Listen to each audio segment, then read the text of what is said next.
good evening, I should say, at this stage, and good to see you and hear from you. I suppose I'll go to Fiona first, and it's good to meet you in person. Fiona and Claire on screen, meet you again. I know you worked on a model of best practice with, was it South Dublin County Council, I think, or make inclusion a reality. Has this been adopted by local authorities? And I suppose, what's your opinion on the Housing and Disability Steering Group in Council and both County and City Council? Is it working well? Is it the correct model? Is there DPO representation? And and we talk about consultation, but you were right in saying it's much more than consultation, and especially when it happens after the fact that the plans have been drawn up first and it's only kind of a tick box exercise. So I'm just wondering, is it the correct model? Because we hear all the time that there are insufficient supports for DPOs to properly engage with local authorities or with government departments.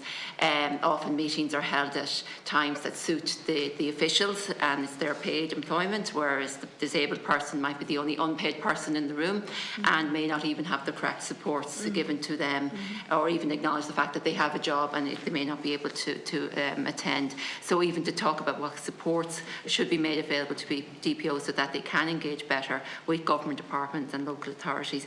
And just, I suppose, this could be for anyone, is there sufficient data available to plan properly for the number of disabled people in our communities and to enable them to live independently? Because we have people in congregated settings, and we probably do have a pretty good number, idea of the number there. We have a lot of people in nursing homes, under 65s in nursing homes, who should not be in nursing homes. It's not their choice, and they should be accommodated properly in our communities. But the people I sometimes feel most that we don't know enough about are the people living with aged parents, and in particular people with intellectual disability, that we don't seem to have a clear amount of data to indicate how many people we should be planning for. I mean, I would also often engage with the local authority, and if you're talking about an individual, they will have a file and they will have that person's needs on that file, so whether it's a supported living or whether it's a certain type of accessible housing, but they don't have an overall number of, like I said to the housing officer, how many people on your list require supported living? They won't know, because they're all individual files. So there needs to be, I think, some sort of way of looking at data better so that we can plan. And just, I suppose, on to both St Joseph's and Brother Charlie, I'm just, are you approved housing bodies? I'm just a little bit unclear. We are. You are. We have separate housing bodies, but they are connected. Okay. Just, yeah. So I suppose the question there is, I suppose just expand a bit more. I know you kind of talked about it there with the capital assistance funding scheme, or the different schemes that are there. You said there are issues with them, so maybe even just to outline in more detail what the issues are and how those issues could be addressed, in making sure, as you said, that there's a disability focus for approved housing bodies, and that the funding is sufficient and timely, and that that the approved housing bodies adhere to universal design when designing houses and building houses, and that there's engagement with DPOs at all levels as well, from approved housing bodies, and that there's a right-based model, in developing housing for people and support. Thank you. I'll answer around the DPO thing, and I think Claire, my colleague, will go to the housing thing, if that's okay, Claire. That's okay. Okay, so we know the UNCOPD has recognised the role of DPOs and the importance of resourcing them to, be developed all over the country, but all over Europe as well. And under our strategic plan and our value for collective empowerment, RMI is working and developing local DPOs, or trying to engage with local disabled people and forming local DPOs within their counties. And we've already begun to start this development. And so we have Sligo, Leitrim, Meath, Dublin, and Cork, and through our funders, one of our other community development programs, we're aiming to establish a DPO in Waterford, Wexford, Kilkenny, Carlow, Tipperary and Kerry. But like DPOs are for people and they're run by disabled people, which is really important. And they're also cross-impairment organisations. So if you identify as a disabled person, coming for any of the intersectionalities of life, you are very welcome. And the idea is that we will build power and develop and build power and skills to equip these people to locally demand the supports that they need to live the life that we want to live as equals. And Claire, you might speak around the housing part. Thank you, Pauline. Thanks.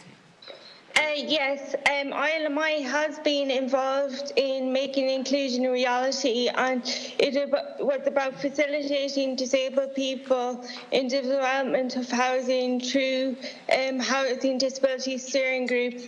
The network is made up of disabled people from South Dublin County Council, and what it really is about promoting real and effective participation of disabled people across all impairments in county and local representative structures.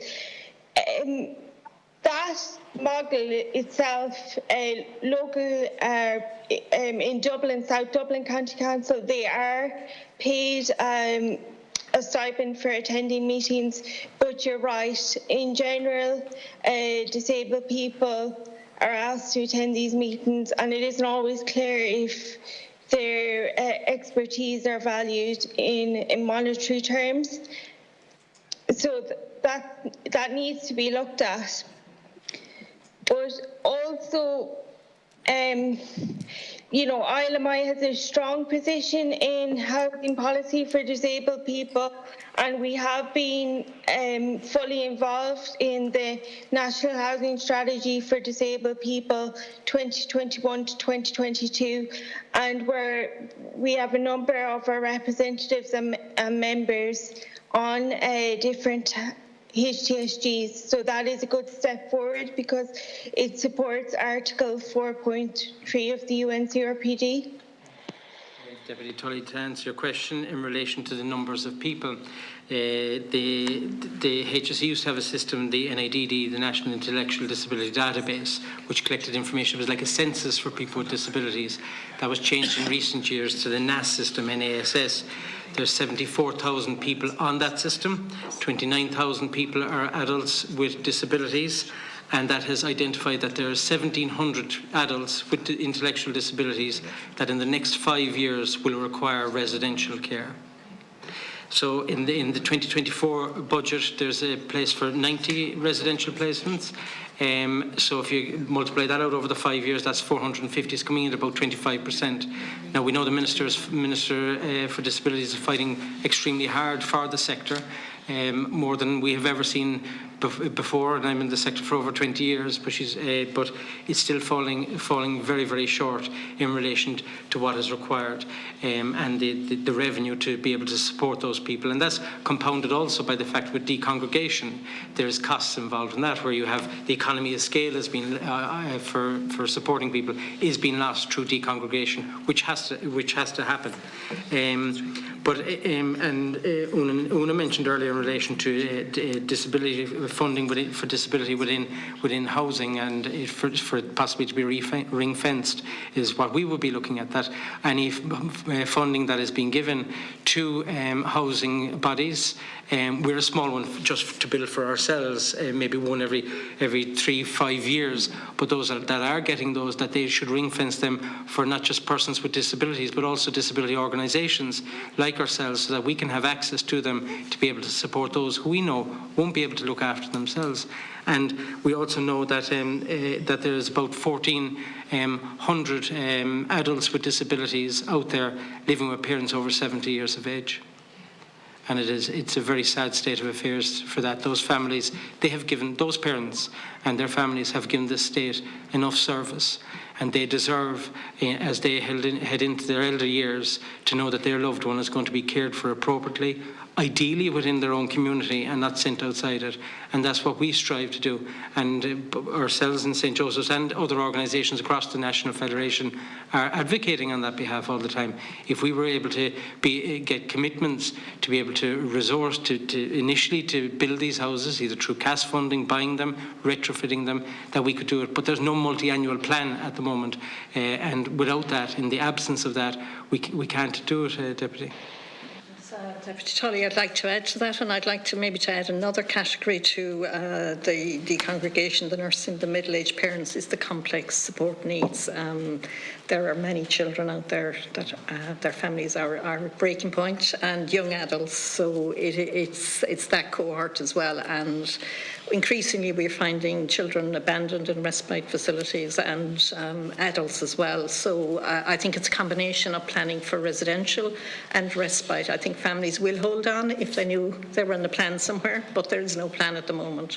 So I think in the southern region, as a federation, we have got together ourselves and we've started to develop a plan on the hope that it might be looked at for multi-annual planning.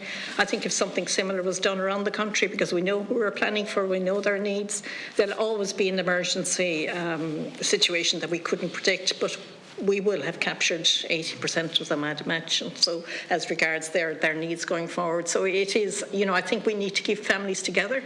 It's part of our constitution, and we find that families are breaking up because of the pressure. So we need to take it from the grassroots up, keep the family together, increase the respite. And again, we don't have a capital stream for respite developments, which is probably 2 years lead-in time to developing a facility.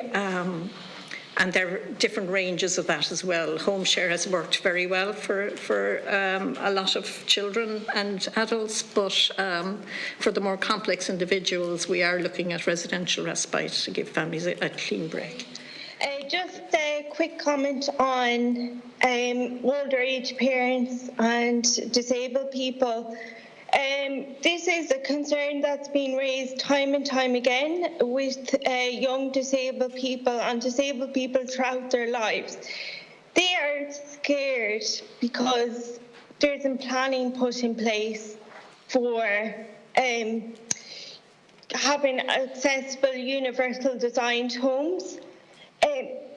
Article 19 clearly states and recognises that equal right of all disabled people to live in the community with choice and control equal to others. Disabled people want to be able to live in the community.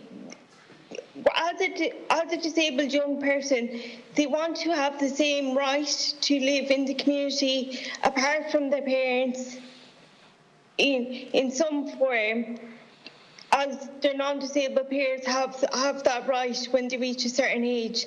That isn't always recognised or planned for.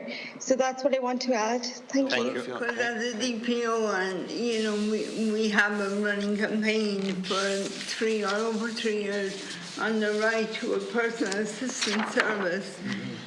And for real inclusion within our communities, disabled people who need support should have the right to a personal assistant over residential care, because I don't really feel at this time, anyway, any smaller services are making a real impact in supporting people to have real choice and real control over their life, and that's a really serious issue.